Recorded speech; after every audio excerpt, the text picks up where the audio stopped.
আসসালামু আলাইকুম। আশা করি সবাই ভালো আছেন। আজকে আবারও চলে এসেছি আপনাদের মাঝে ছোট্ট একটি ভিডিও নিয়ে।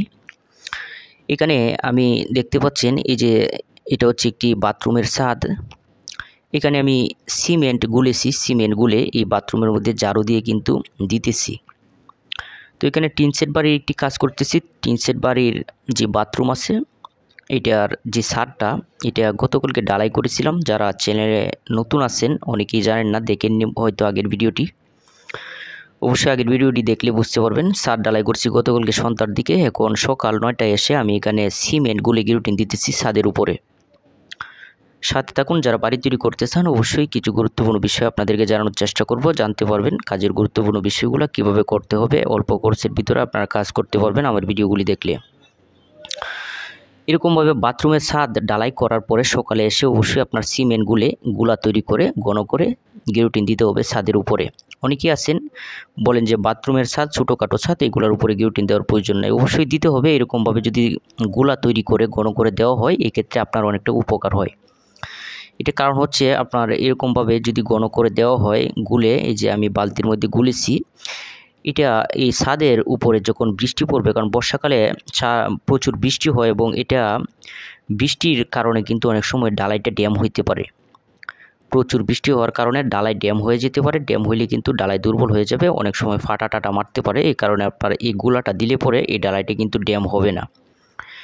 বৃষ্টি হইলেও আপনার এই গিরুটিন ঘন করে দিলে এটার উপর দিয়ে কিন্তু বৃষ্টি চলে যাবে, ভিতরে কিন্তু ঢুকতে পারবে না। যার কারণে পানি ভিতরে ঢুকতে না পারলে কিন্তু ছাদ কিন্তু টিকসই বেশি করবে।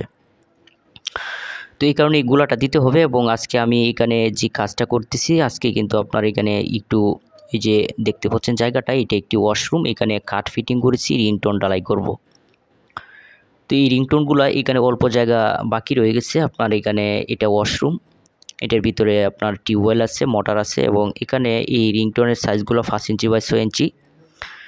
আপনারা যারা বাড়ি তৈরি করবেন আপনারা কিন্তু করতে পারবেন এই সাইজে 5 ইঞ্চি বাই 6 ইঞ্চি, বেশি বড় দেওয়ার প্রয়োজন হবে না। টিন সেট বাড়ি তৈরি করার ক্ষেত্রে আপনারা এভাবে করতে পারবেন। অবশ্যই ভিডিওটি কন্টিনিউ করেন যারা বাড়ি তৈরি করতে চান। যারা চ্যানেলে নতুন আছেন অনেকেই জানেন না এখানে কি কি কাজ আছে, কি কি করতেছি, কিভাবে করতেছি, আপনাদেরকে দেখানোর চেষ্টা করব। সাথে থাকুন। এখানে 3 রুমের একটি বাড়ির কাজ চলতেছে। আর যারা আমার ভিডিওগুলি প্রথম থেকে দেখতেছেন আপনারা তো জানেনই। তো যারা নতুন আছেন অবশ্যই ভিডিওটিতে একটি লাইক দিয়ে চ্যানেলটিকে সাবস্ক্রাইব করে দিবেন। আপনার কাজের গুরুত্বপূর্ণ বিষয়গুলো জানতে পারবেন। আমি ভিডিওর মাধ্যমে তুলে ধরার চেষ্টা করি এবং আমার কাজগুলি দেখানোর চেষ্টা করি। আমি 7 ফিট পর্যন্ত রিংটোন ঢালাই কমপ্লিট করেছি। এখানে 3টি রুম আছে। এই যে এখানে এটা হচ্ছে একটি রুম এবং এই যে পাশে আরেকটি রুম। এই রুমগুলোর সাইজ, এই যে এই রুমগুলোর সাইজ হচ্ছে আপনার 12 feet by 9 feet. 12 feet by 9 feet রুমের সাইজ। তো এগুলো আপনার এখানে ড্রয়িং অনুসারে কাজগুলো করতেছি। ড্রয়িংয়ের মধ্যে যা যা ছিল তাই করতেছি আমি। আমাকে ড্রয়িং দেওয়া হয়েছিল, ড্রয়িং অনুসারে কাজগুলো করতেছি। 3 ইঞ্চি কাতুনি দিয়ে এই রুমগুলো 12 ফিট বাই 9 ফিট রুমের সাইজ। উপরে টিন হবে, এটা টিন সেট একটি বাড়ি। এবং এই যে রিংটোনগুলো ঢালাই করেছি, রিংটোনের সাইজ হচ্ছে 5 ইঞ্চি বাই 6 ইঞ্চি। পিলারের মধ্যে 60টি করে রড আমি ব্যবহার করেছি। অল্প খরচের ভিতরে আপনারা এইভাবে কাজগুলি করতে পারবেন। তো এখানে 2টি রুম আপনাদেরকে দেখাচ্ছি এবং আমি সামনে আগাইতেছি। দেখতে পাচ্ছেন এখানে আপনার আমি মাঝখানে দাঁড়িয়ে আছি। এই যে জায়গাটা, এই যে মশলা তৈরি করা হইতেছে দেখতে পাচ্ছেন, এই জায়গাটা হচ্ছে আপনার ডাইনিং ড্রয়িং। এই জায়গাটা থেকে আপনার এই সবগুলো রুমের মধ্যে কিন্তু যাওয়া যাবে। এই জায়গাটা এখানে আপনার ডাইনিং ড্রয়িং, আপনার এখান থেকে আপনার এই ড্রয়িং রুমটা হচ্ছে আপনার এই যে পাশে আর একটি ওয়াল আছে আপনাদেরকে দেখাচ্ছি। এই যে ওয়ালটা, এই যে রিংটোনটা এদিকে বের হয়েছে, এ পর্যন্ত হচ্ছে ডাইনিং ড্রয়িং। এবং এই ওয়ালের পাশে হচ্ছে কিচেন।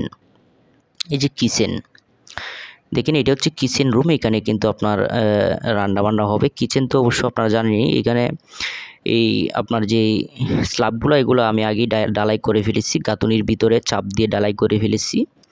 এগুলো এই স্ল্যাবগুলো আগেই ঢালাই করতে হয়। এবং আপনার সামনে আছে আরেকটি রুম দেখতেই পাচ্ছেন। এটা আপনার এইগুলো হচ্ছে 12 ফিট এবং 9 ফিট রুমের সাইজ এটাও। তো এখানে 3টি রুম তো দেখেছেন। প্রথম 2টি রুম দেখাইছি এবং সামনে একটি রুম কিচেনের সামনে। এবং এই যে জায়গাটা দেখেন এটা হচ্ছে বারান্দা। আর বারান্দার সাথেই এখানে একটি ওয়াশরুম। এই যে জায়গাটা দেখতে পাচ্ছেন এটা হচ্ছে একটি ওয়াশরুম 5 ফিট বাই 6 ফিট। তো এই হচ্ছে আমি যতটুকু পারি অল্প করে আপনাদেরকে দেখানোর চেষ্টা করেছি বাড়ির সিস্টেমগুলো। আমি এখানে ঢালাই করব, কারণ এগুলো দেখাই প্রত্যেকটা ভিডিওতে। কেন দেখায়? কারণ যারা চ্যানেলে নতুন আসেন অনেকেই জানতে চান এবং অনেকেই বলেন যে এখানে কি আছে, যার কারণে সবগুলা দেখাইতে হয়। কারণ এটা বলার কারণ হচ্ছে যারা প্রথম থেকে ভিডিওগুলো দেখতেছেন আপনারা তো জানেন, অনেকে বলতে পারেন বারবার এগুলো কেন দেখানো হয়। কারণ যারা নতুন চ্যানেলে অনেকে জানেন না। এখানে ভিজাইতেছি দেখতেই পাচ্ছেন, ভালোভাবে ভিজিয়ে কিন্তু এগুলো ঢালাই করতে হয়। আমি রিংটোনটা ঢালাই করতেছি এবং দেখেন ভিজানোর পরে আপনার আগের যে রিংটোন আছে, আগে যেটা ঢালাই করেছিলাম এই জায়গাটার মধ্যে কিন্তু আপনার সিমেন্টগুলো দিতে হবে। এটা খুবই গুরুত্বপূর্ণ, আমি এভাবে কিন্তু করে থাকি। এটার মধ্যে আপনার এভাবে যদি সিমেন্ট না দেওয়া হয়, দেখেন আমি যে দিছি এটা কিন্তু দিতেই হবে, কারণ এটা না দিলে কিন্তু এই জায়গাটার মধ্যে ফাটল আসবে।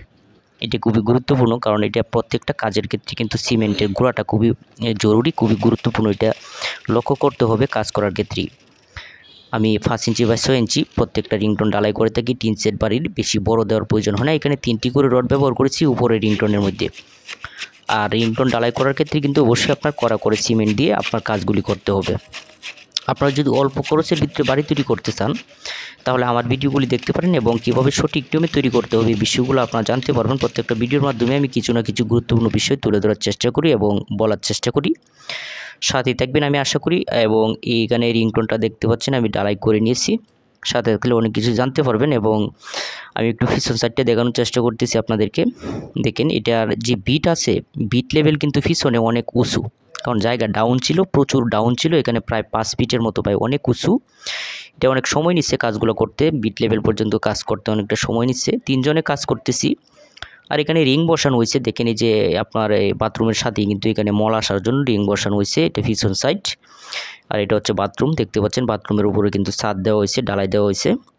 এই দিক দিয়ে কাঠগুলো কিন্তু এখনও খোলা হয় নাই। তো আপনারা ভালো থাকবেন, আর ভিডিওটি ভালো লাগলে অবশ্যই একটি লাইক করবেন। লাইক করলে মোটিভেট হয়ে ভিডিও বানানোর আগ্রহ বাড়ে। ভালো থাকুন, সুস্থ থাকুন। আজকে এই পর্যন্তই। ধন্যবাদ সবাইকে।